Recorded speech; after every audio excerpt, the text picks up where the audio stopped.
Bonjour tout le monde, bonjour les amis, j'espère que vous allez bien. Alors, je vais essayer aujourd'hui de vous proposer un nouveau format.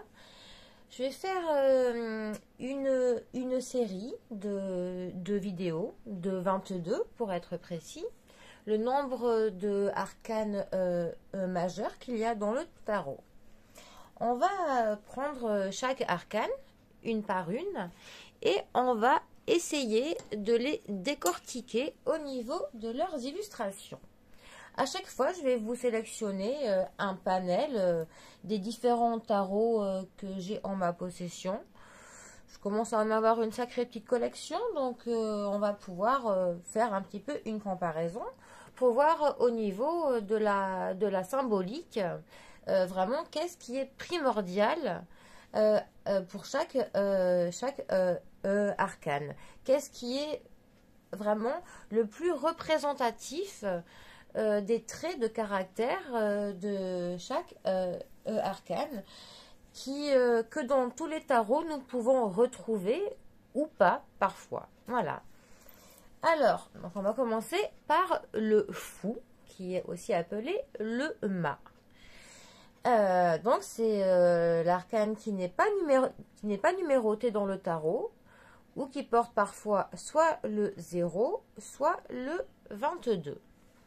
Alors, pour cette fois-ci, je vous ai pris le tarot des druides. Ensuite, on a le tarot Deluxe édition spéciale illustration du Moyen-Âge ou un truc comme ça. On a le tarot noir, pareil, qui est vraiment basé sur vraiment l'art des peintres hein, du tout début du tarot. J'ai pris alors le tarot Grimaud, le plus classique, le plus conventionnel qui soit, sur lequel on apprend la plupart du temps. Ensuite, un tarot simplifié justement pour l'apprentissage du tarot. Le Waterwright, on ne peut pas passer au travers, évidemment. Ça, je crois que c'est le tarot des divinités. Ça, c'est mon tarot essentiel. On a aussi le tarot de Thoth. Ça, c'est le tarot... Attendez, j'ai le pack qui est pas loin.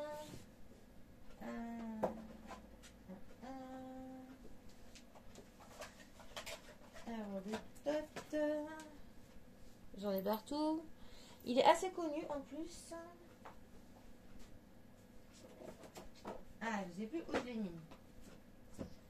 Ah si, voilà. Ça, c'est le New Paladini Tarot. Voilà, pour celui-ci. Et le tarot des chats. Voilà. Histoire qu'on ait vraiment une image représentative de tous les genres de tarot.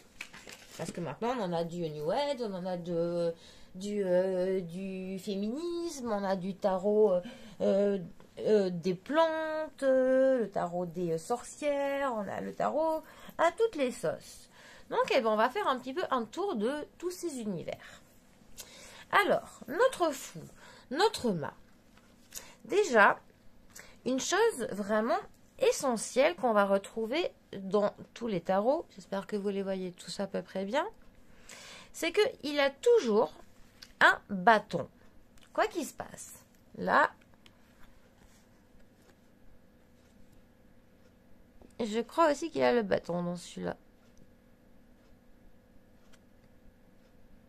Celui-là, c'est le dernier que j'ai acquéri. Je ne l'ai pas encore trop observé. Est-ce que notre chat, il a un bâton? Non, notre chat, il n'a pas de bâton. Mais sinon, là, on a le bâton. On a le bâton là, le bâton, le bâton, le bâton. Ici aussi, ici aussi, ici aussi. Bref, partout. On a le bâton. Alors, pourquoi est-ce qu'on a autant de bâtons partout? C'est parce que, en général, déjà, alors le bâton, c'est bien vraiment un truc qui le rallie au symbolisme de la terre. Parce que le fou est quand même un arcane qui est relié à la terre.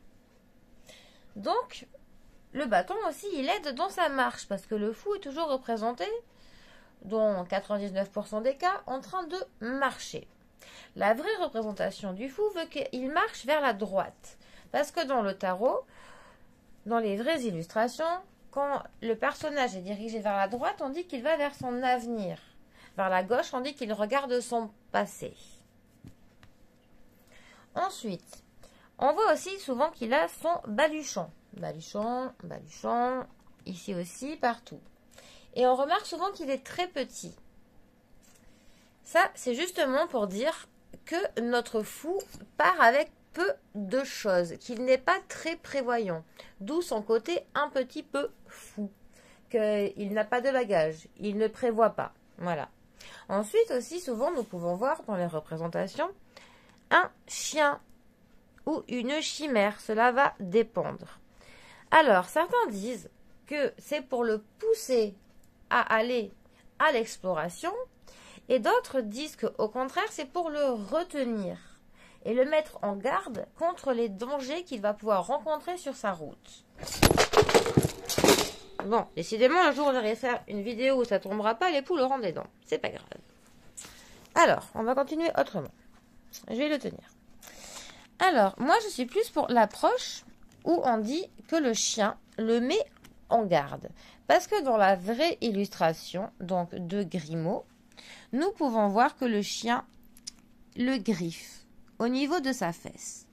Et après, pour ceux qui vont pousser très loin dans l'illustration du tarot, si on compte, il y a 16 traits sur sa fesse. 16 et pas l'une de plus. Ce qui serait en raccord avec la carte 16 de la Maison Dieu qui, elle, nous parle des accidents, des imprévus, des bouleversements. Et la chimère voudrait donc le mettre en garde par ses 16 coups de griffe contre les accidents qu'il va rencontrer sur son chemin. Ah oui, ça va loin, effectivement. Ensuite, qu'avons-nous constant dans tous nos fous? Nous pouvons voir souvent qu'il a bien souvent la tête qui est très proche du haut du ciel, même qui parfois ne rentre pas dans le cadre. Ça voudrait dire que notre fou aurait une connexion avec le divin. Que en fait, il ne serait pas si fou que ça, ni simple d'esprit que l'on pourrait dire. Ensuite, notre fou, il est souvent représenté dans la nature. Là, encore une fois, je vais me rebaser sur l'illustration de base, où nous pouvons constater que ce qu'il touche avec son bâton, les brins d'herbe verte deviennent blancs. Ce qui voudrait dire qu'il y a un petit peu une purification sur son passage. Ce serait la preuve de son innocence.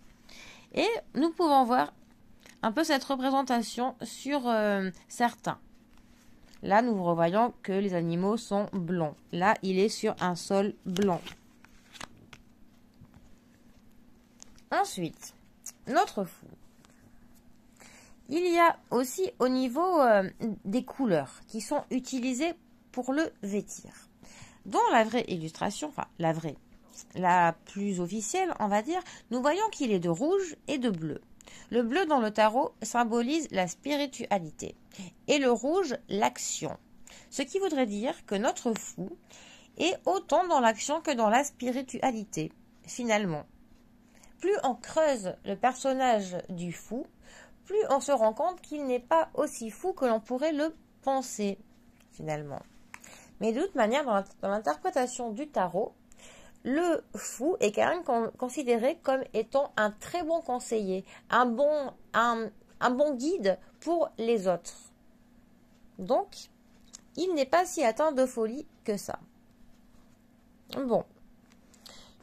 Je ne vois pas trop ce que je pourrais vous dire d'autre pour l'instant pour le fou. Je vous les montre un petit peu tous de près.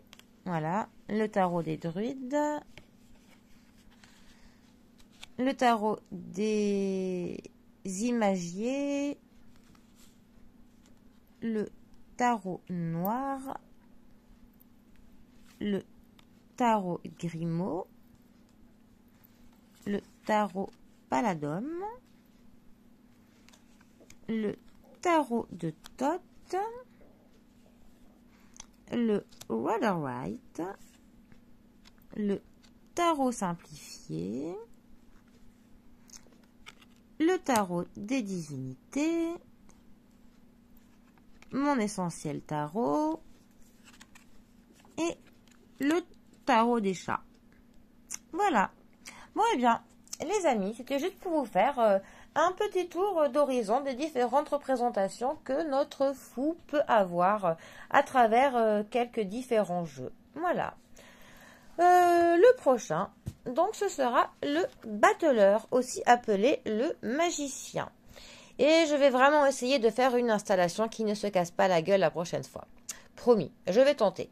Allez, les amis, je vous souhaite à tous et à toutes une très belle continuation et à bientôt pour une prochaine carte.